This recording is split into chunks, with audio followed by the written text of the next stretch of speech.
Hello, my Mimics, and welcome back to the Mimic Commentary, episode 127, where we just defeated Radahn, unlocking the fate of the stars. A falling star bit the earth. Ronnie's fate can now be put into motion. There was a flash of white light. Light is time. Alexander put some flesh in his jar. And now we're in the War Dead Catacombs, and what do we have here? We have the ghosts of Redmane Knights and Cleanrot Knights fighting each other. They're teleporting very similarly to the Headless Mausoleum Knights, which is a interesting interaction here. So these are spirits. Definitely spirits of the people who died fighting here. Yet they continue to fight, although they're dead. Try fleeing. So they're saying, do not fight these guys. I guess it's very interesting. We could talk about the spiritual stuff here, but I want to talk a little bit more about Radahn, but I guess we'll focus just on this catacomb for now. We could talk more about Radahn when we get his great rune and more information like that. Well, we have this catacomb here already. It's infested with scarlet rot. So this catacomb was, if we were to look above, we know that we're directly beneath a minor Erd tree right now.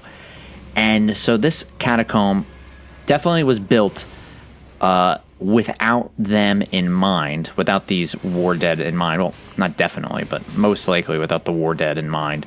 But it's interesting how many of their souls have come here. We also got new grave glovewort. What are we at now? No one's coming out to me. Okay, they fell. So we're safe up here. What do we have? Now we have 6. Anything? Oh, we could see it's just kind of growing with more buds. So the thing that increases grave glovewort is how many bells, soundless bells, to summon spirits. So perhaps it's because the grave glovewort is here with all of these bells that so many more spirits were called to this place. But since these, it's forgiving you like Valhalla vibes, like since these guys died while fighting, perhaps it is the like their spirits are locked in a never-ending battle. So their spirits were called forth here, but they were called forth here in violence. And what's really interesting, wow, okay, this is crazy. This is our first, I think, unless someone can correct me on this, that chest, that's our first Dark Souls 1 chest. Dark Souls 1 and Dark Souls 3. That's pretty spectacular if that's the first one. Someone told me that there may have been... Oh, please get him. Okay, there may have been a other one that we missed in a different dungeon, but I do think this is the first one. Okay, I want to be safe before we... Okay, here we go. So it's going to be interesting. What is in the Dark Souls chest?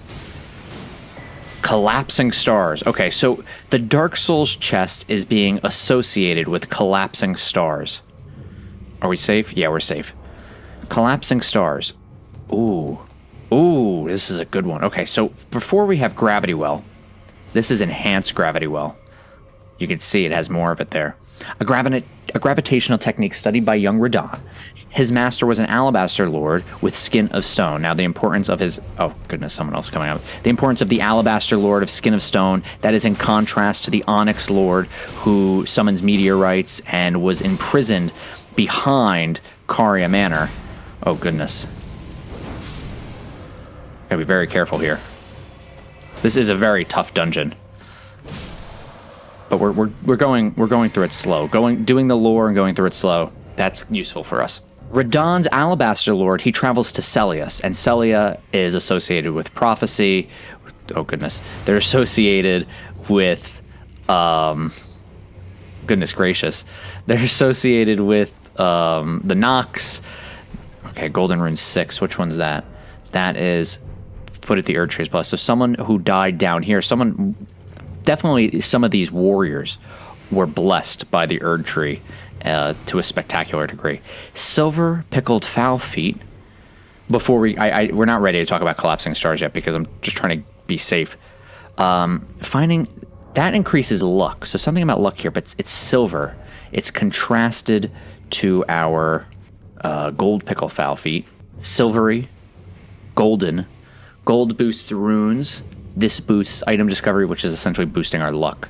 Okay. And golden rune 6, born at the foot of the Erd Tree. So gold and silver is being contrasted down here. And we have the Dark Souls chest. And the Dark Souls chest gave us collapsing stars. So the big thing about Gravity Well, and is Radahn learns it from an Alabaster Lord who's contrasted to the Onyx Lord imprisoned behind Caria Manor. He comes to Celia because he's too big for his horse and he doesn't want to not ride his horse anymore. He doesn't have feet, actually. That's something that's interesting. He doesn't have any feet because of the Scarlet Rot, but it makes us think of like the Albinorics, the aged Albinorics who lose their feet. Ralnala, who and her sweetlings, who have been being reborn again and again and again with the use of their larval tears. They keep shedding tears, and they can't walk. We didn't see Ralnala walk until we fought that shade or apparition or that illusion or whatever she is. And in the Dark Souls chest, we get collapsing stars. One of the glintstone sorceries that manipulates gravitational forces. Fires numerous gravitational projectiles. Any foe struck will be pulled towards the caster, charging enhances his potency. Before we read the rest, let's look at the comparison. This is 17 intelligence, 36 intelligence. Gravitation. Wow, that's a lot more. This is a volley. Okay. A gravitational technique mastered by the young Radahn. So this is just studied by the young Radahn. He mastered the collapsing stars. I thank you for your tutelage. For now, I can challenge the stars. Oh, so Radahn knew he was going to challenge the stars. He knew he was going to challenge them. That's interesting. We look at, I was talking about in the last episode, how Radahn as a Carian, they're not coming towards me, are they? Radahn as a Carian reading Fate in the Stars may have known that he was destined one day to be a great hero who would fight falling stars, the mightiest hero of the demigods confronting the fallen stars alone, and thus did he crush them, his conquest sealing the very fate of the stars. He may have known that that was anticipated. So although he came there so he wouldn't have to give up his steed, during his study, his fate could have actually been learned in Celia, because they had the Redmane painting, and paintings are tied to our prophecies. Thank you for your tutelage, for now I can challenge the stars. So perhaps it was at his time in Celia is when he really learned his fate to be able to fight against the falling stars and then become a hero. Like, it could be him being not manipulated, but, given these grandiose ideas from the Celians that he would eventually go on to becoming the Star Scourge. Because the Celians, they're the Olivinus Conspectus, they're studying stars in a similar manner. They're studying stars specifically in, I guess, a relational manner to the Carians. So with Radahn's Carian heritage and his heritage tied to the... Oh, no! I shouldn't have done that attack. Okay. Oh, no. Oh, he has a lot of health. No, I lost the Great Rune. That was foolish of me. What's in here? Ooh, that's an exciting statue. We gotta come back, and we gotta pop that Great Rune. We need to get those runes. I mentioned it before, but someone's like, you use Great Runes like they grow on trees. And you know what? Only some of them grow on trees. And I'm gonna keep using them like they grow on trees. Actually, here is a question. Here's maybe, I don't know if this is too dishonest for the Mimic commentary, but if someone, I play on PlayStation, if we could figure out a way to allow me to invade people or something, so I can get free rune arcs, I don't know, that might be fun for me. Maybe I should be using a different weapon inside of here.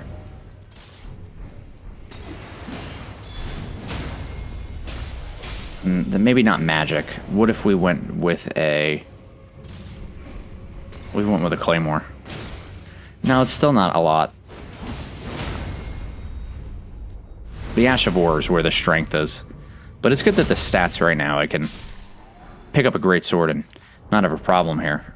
But we're going to continue. Night and Flame. Oh, you know what? We could do Death's Poker. Why not? Okay. Wow. This, I think, is the largest of these statues that we've ever found. In the War Dead Catacombs near Celia. Oop. And we're thinking, we get the Hooded Woman. You know, Hooded Woman, we think Marika. We think Melina. We think Marika because of the libation. We think Melina because when she's introduced to us, she's wearing the hood. We think, you know, we think Velka because Velka's a hooded woman. We're doing cross-game theorizing, but massive statues here. She's not holding anything. Wow, she has a... This is just like an observation. She has a very large bust, okay? Very large.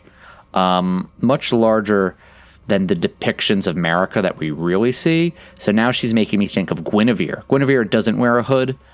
She wears a veil, however. O chosen of dead, thou hast journeyed far. Anyone else in here?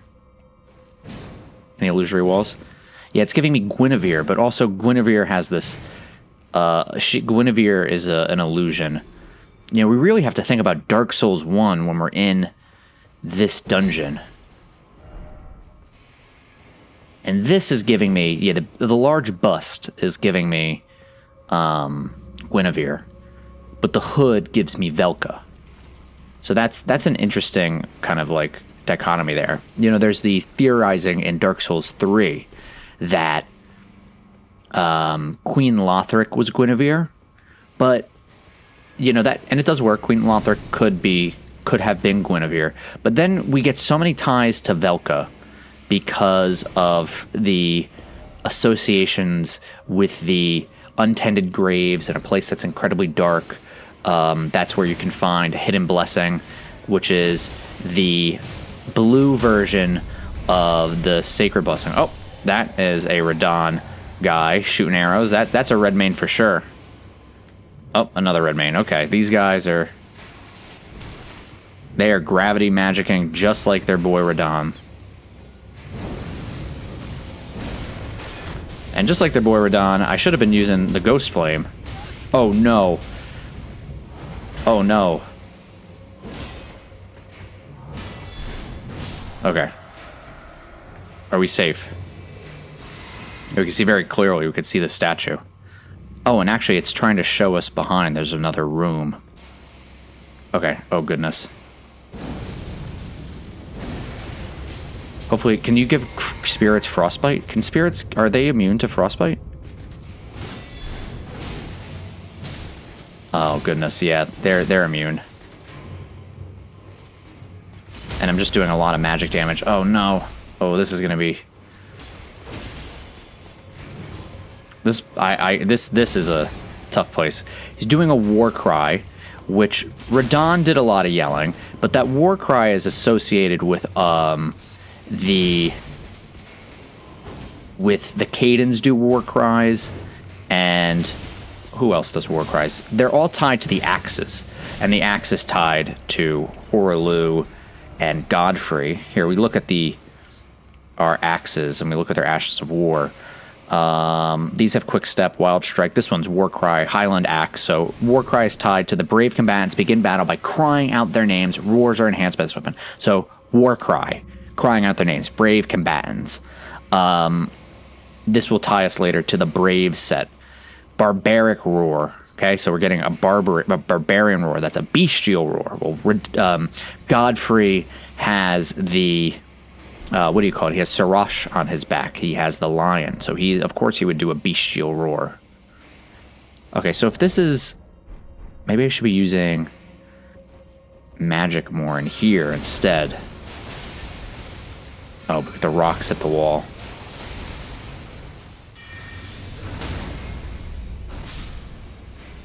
That worked out well. Gotta be careful. Gosh, can't believe I lost a great rune. So, if anyone has any ideas how to get me more great runes, I don't want runes.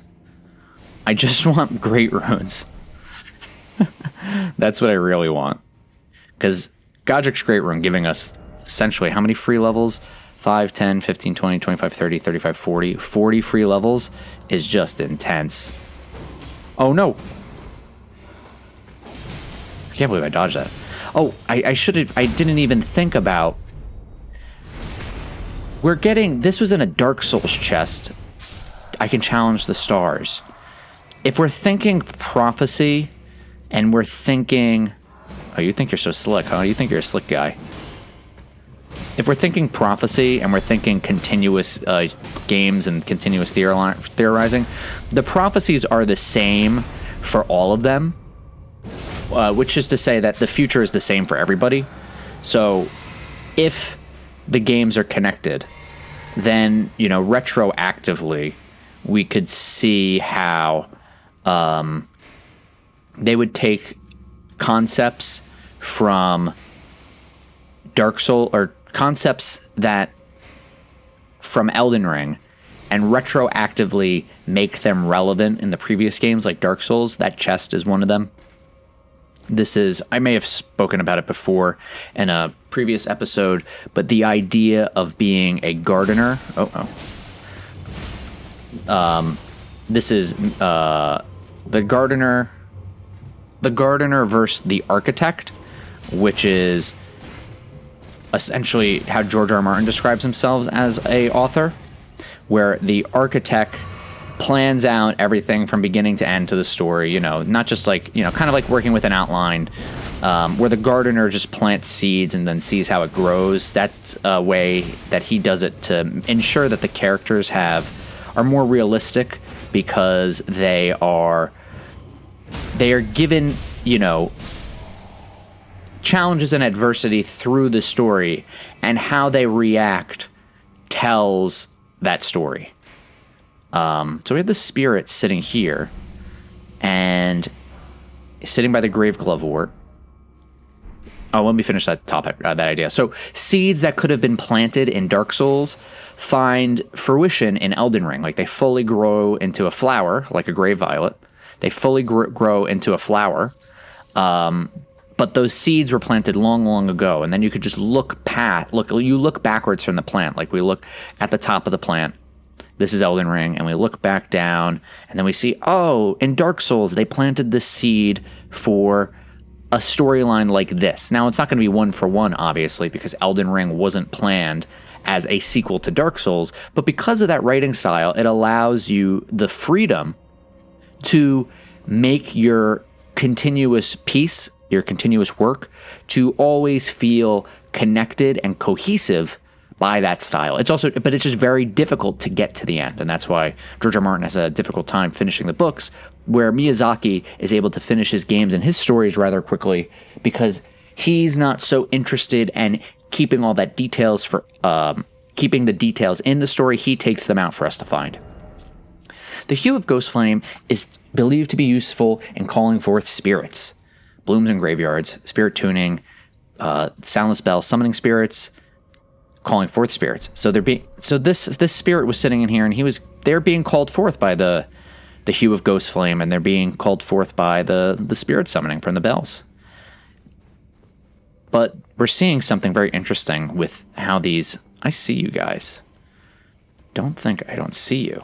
I don't think my gravity magic is going to hit them, so... Oh goodness, I just lost my train of thought. Man, I got 70,000 runes in here? That's crazy. So I guess I'll just leave it at that. Oh, the calling forth spirits. The idea that how someone died is... I think we already have the precedent for that with the Wraith calling bell. Let me just double check. Wraiths are said to be vengeful spirits of those who died when cursed. So these are not vengeful spirits of those who died when cursed. These guys did not die when cursed, but they died fighting. So the state of someone's death determines what their afterlife and their spirit life looks like. For these fine lords and ladies, most likely all men though. Another crest. The Clean Rot Knights might be women. We have no way of knowing. It seems that because they were fighting... Oh, speaking of women, here she is. Because they were fighting this, like, passionate battle where you have Radahn's forces who are like, you know, proud to be with the greatest hero of all time who stopped the stars, and then you have the Cleanrot Knights who are the eventual putrefaction of their flesh. Oh, I fell. Oh, goodness. The eventual putrefaction of the flesh, that like they know what their fates are. They are not all too concerned with, you know, perishing. So much so that the fight continues into the afterlife, which is quite spectacular. If we just it really contextualizes who these warriors are and why they keep fighting. Radahn's army is still using flame to fight off the rot. So these are people who are continued to the mission of war. And that might be a commentary. It could be a commentary on the nature of war and conflict and battle, where even in death there is no rest. How this like violence persists. Although the combatants are already dead, we still fight the wars. We still hold the grudges. You know, we still have the conflict. That even though the sins of the father, I guess, I think this is something that's really captured well in Hideo Kojima's games, where the cycles of violence and the continuing conflicts between all these various peoples and groups that, you know, were born out of conflicts that they're not even a part of. Solar butterflies for the firebombs. Anything in here? Oh, this is where the Cleanrot Knight came from. So the spirit of the Cleanrot Knight was here with the Radahn soldiers. Ooh, I'm gonna equip Radahn soldiers. Ashen remains of spirits yet dwell, used to summon spirits of 2 Radahn soldiers. Both spirits wield fiery weapons to perform powerful skills, such as their valor, that they will immediately attack after being summoned. They are so much valor. These guys, they are rapacious. These are the rapacious cuckoos. They're infamous, and they will wage war as they please. These are Godric's soldiers. These are what remains of the army that fled the royal capital. So these guys flee. These guys were rapacious. These guys are valorous. General Radahn soldiers were all reputed to be masterful warriors, and it was popularly said that the Redmanes knew no weakness. Wow! So there we go. We're seeing just everything I was just like deducing from what's going on here is just amplified in the text. That these guys are serious business. They know no weakness, and that's most likely why Melania had some problems trying to defeat them. Let's see. He's probably. Maybe I can get Dragon's Maw off on him. Oh goodness, I almost died doing that. Yeah, I don't want to go fight a mano. Let's see, 288. Do we have anything that's stronger than this? It's the Sword of Night and Flame, so I guess I should do. Nah, that's not gonna cut it. But I'm smarter. What? It hit the wall. Goodness. Okay. Well, I'm going to re-up on my on the. Oh no, I'm not losing my Grey Runes to this guy. Okay, maybe this will hit him. No, the window is too strong. Oh goodness, I'm just wasting. The window is too strong. All right, watch this excellent gameplay. Oh no. Look at that. I am not losing this. Yeah, yell all you want. Okay. Are you afraid? What if I do this? Can I get him? There we go. Okay, he fell. Good enough for me. Dang, 80,000 runes. Yeah, the Radahn soldiers just being like, you know, to become a soldier of Radahn, it would seem then, valorous, masterful, popularly said that they knew no weakness. They want to emulate Radahn. Like Radahn is this is a guy who challenged the falling stars. He is the ultimate strength.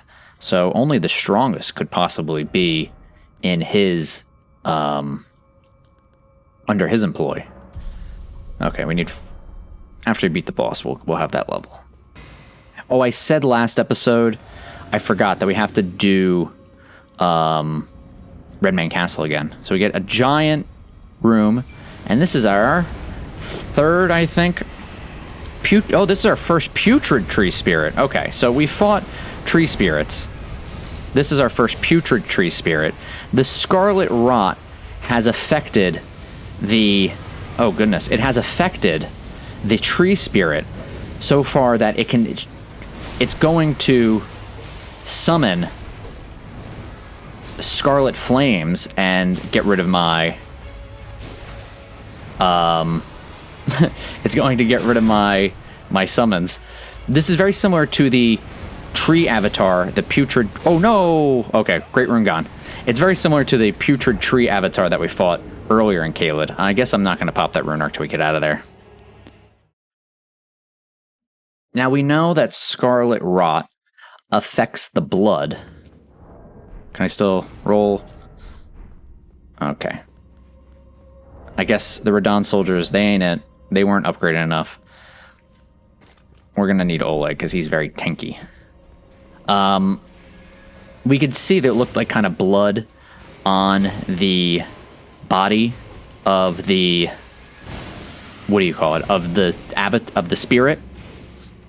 So it looks like, the soul or the spirits of maybe people who were buried into the tree are also, like, if they're rotted, I guess the order that I'm trying to figure out is, what order is the rot taking place?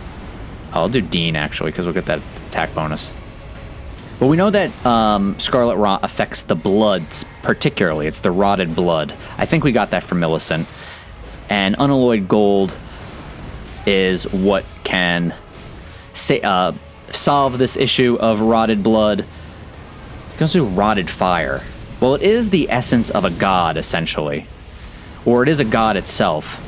So this godly essence of rot is so powerful, so invasive, that it can change tree spirits and tree avatars into these things. Oh, no. Yeah, okay. We're going to have to... we're going to have to be a little more defensive coming down here. So I'm going to change up my skills a bit. All right. We're going to go in with our Revenger build. You know, our red-haired Revenger. You know what's going on here. And then we'll bring out the Stormhawk. You know what's happening here. I was farming at Castle Morn to get some rune arcs, and I better not lose those runes. There we go. Look at that. There it is. Just when in doubt, you just take out the greatsword. But the putrid tree spirit, it is a spirit, yet it's physical, yet it existing here. We're seeing it manifesting. And it's infected by the scarlet rot, similar to the avatars of the Erd tree. But the avatar of the Erd tree is not the same as a tree spirit. So this is the spirit of the tree, as opposed to perhaps... Oh, geez. That could have killed me. As opposed to, the manifestation of the Erd tree's will, perhaps, if it's the avatar. Hopefully that's not going to hit me. Oh, excellent. Yeah, these are my roots. This is who I am. Let's see if I can get actually Meteorite off. If it does anything for us. Oh, it does pretty good damage. Oh, that wasn't bad. Oh, but I actually might lose that rune arc that I just picked up. Okay, and I didn't actually heal. I was pressing my heal, and it didn't go off. The Revenger will be back. There we go. Killed him in one hit. First try, everybody. You know how it is. Don't look at how many rune arcs I'm missing. Oh, no, I didn't. Did I eat my pickle in time? Pickle. Oh, did I get it? Oh, legendary ashes. Oh, how exciting. So a golden seed. So it looks like this is our second golden seed from an avatar. No, this is our third. No, it's from a spirit. So we fought 3 spirits so far. We had, correct? 3 spirits. 1 spirit in Stormvale Castle. Then another spirit in the Fringe Folk's Hero's Grave. Then this is our 3rd spirit at the War Dead Catacombs. So this spirit manifested at a hero's grave. Many heroes were buried there. Specifically, that's when we got, it was either Oleg or Engval's ashes. I think Hero of the Fringes. Let's look at our ashes. Oh, no, wait. I think it was Oleg. Yeah, Engval was our first one. Him, I think we got on Weeping Peninsula. Instead, keeping watch over a masterless castle for many years, gaining renown as a hero of friendship. So, Engval was most likely at Castle Morn. One of the 2 knights dubbed the Wings of a Storm. Despite his banishment, he rejected the invitation of the grace-given lord, instead keeping watch over a masterless castle for many years, gaining renown as a hero of the fringes. Now he's dead, and his spirit ashes were brought somewhere. I don't remember which dungeon we got them from. And then Edgar is made Castellan of Castle Morn by Godric. Oleg is a fringe folk, one of the 2 knights known as the Wings of the Storm. After his banishment, he attracted the notice of the grace-given lord, and later, having slain 100 traitors as the lord's hand, Oleg earned the hero's honor of Erdtree Burial. So he was given hero's honor Erdtree Burial at the fringe folk hero's grave. And so heroes are buried here, and that's where he fought a tree spirit. Tree spirit was here. Then another one was here at the Visage of Godwin. So down by the Visage of Godwin, we fought another tree spirit. And Godwin is spreading through the root system, it seems like. Because those eyes are everywhere. So he's spreading through the root system like Deathroot is spreading through the root system. So that spirit could have followed Godwin, like the Visage of the Prince of Death, the Visage of Godwin. It could have followed Godwin.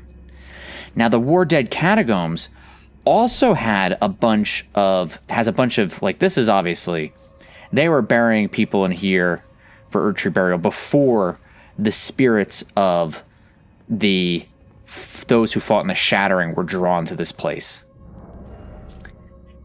And a spirit of the tree was here, but it was a putrid spirit. It was infected by scarlet rot. Golden seed found at the base of illusory trees. When the Elden Ring was shattered, these seeds flew from the Erdtree, scattered across the various lands, as if life itself knew it had come to an end. So, we also got a golden seed when we defeated that tree, and we got Oleg's ashes. So maybe Oleg had a golden seed. And now Ogha, Red Mane Knight Ogha, maybe he also had a golden seed, because why not? If it's a seed of the Erdtree, why not carry it? It's got power. Increases Sacred Flask tier uses. So we're essentially putting these seeds into our flask. We're putting the seeds into our flask. This is very similar to, and it's all jogging in my memory, because I'm playing Sekiro right now. In Sekiro, you get a gourd, and you put gourd seeds into your flask to increase their uses.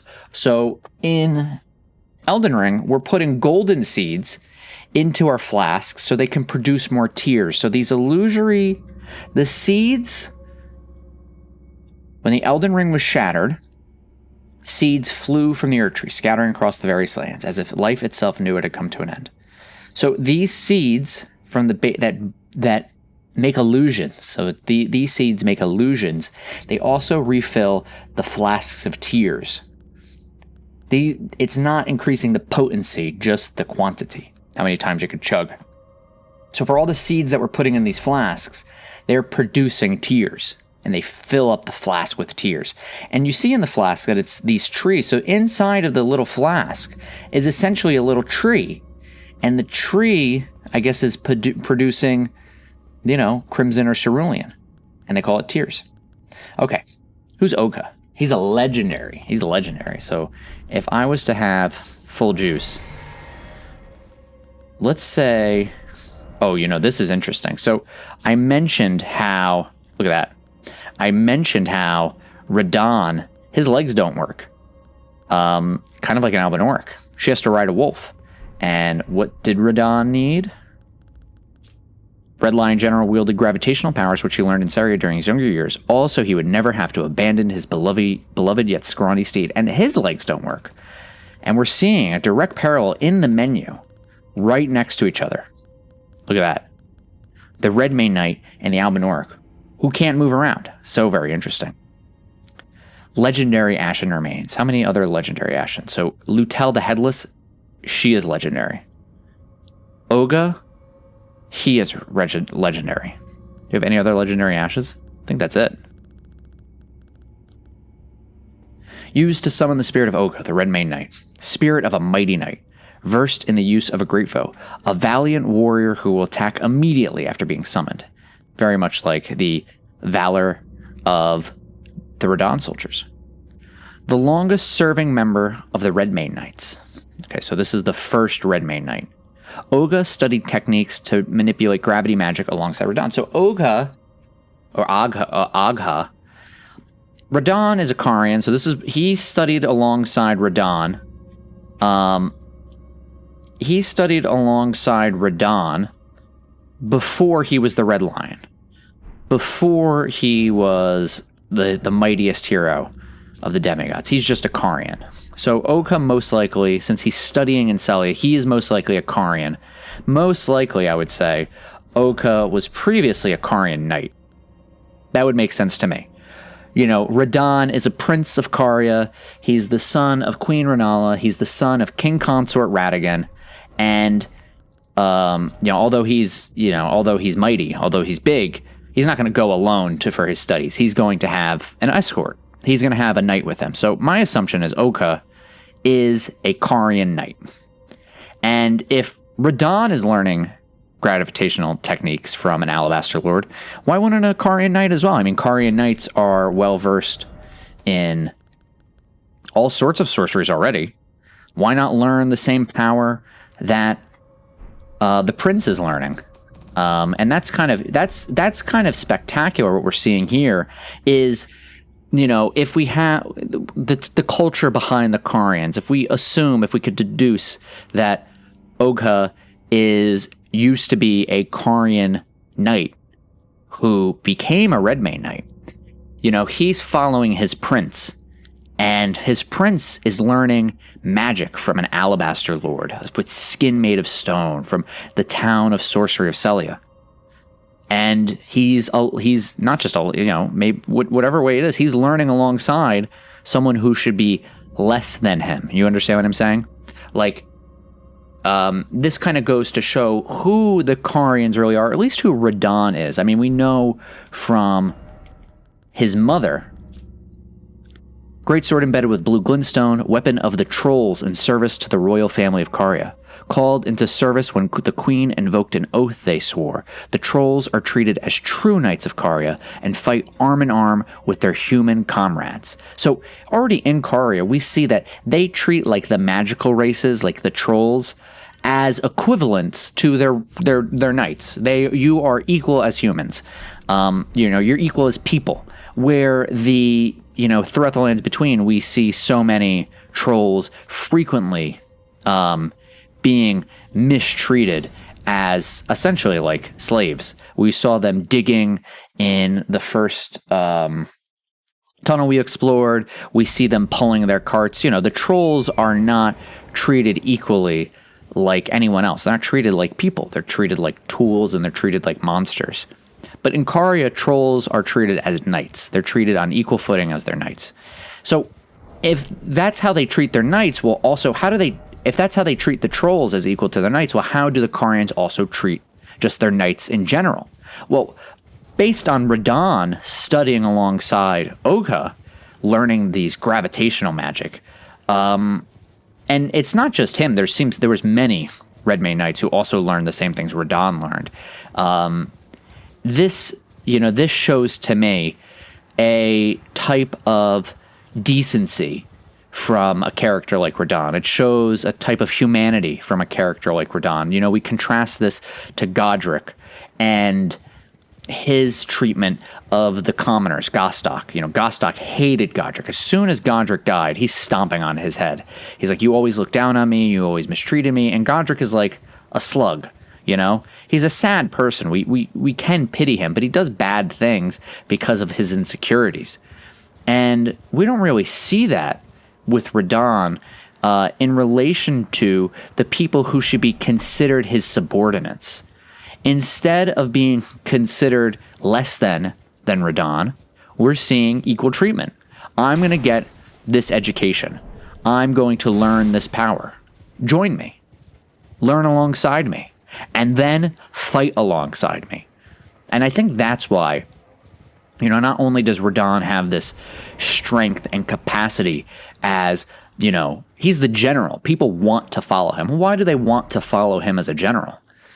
I think it's quite plainly to see they want to follow him as a general because not only is he strong, but he is someone who commands respect by being respectful himself. And I see that that's who he is. We have to... Okay, so this brings us all the way to the beginning. We have to redo Castle Redmane before we can go anywhere else, and before we go to the Round Table Hold. But before we can do that, we have to talk to Jaren and get his opinion on the matter.